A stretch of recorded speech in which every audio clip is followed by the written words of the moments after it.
যাচ্ছি নদীর পাড়ে শুটিং করতে।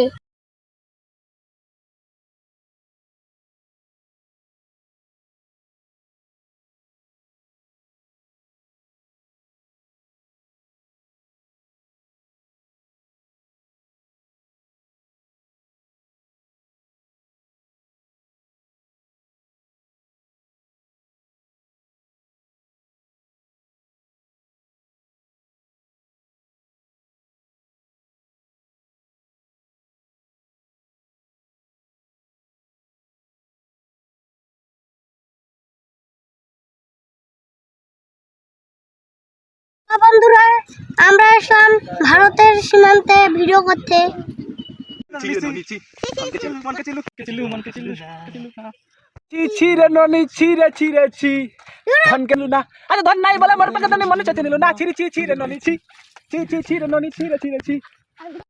আমার পাশে আপনারা সবাই থাকবেন।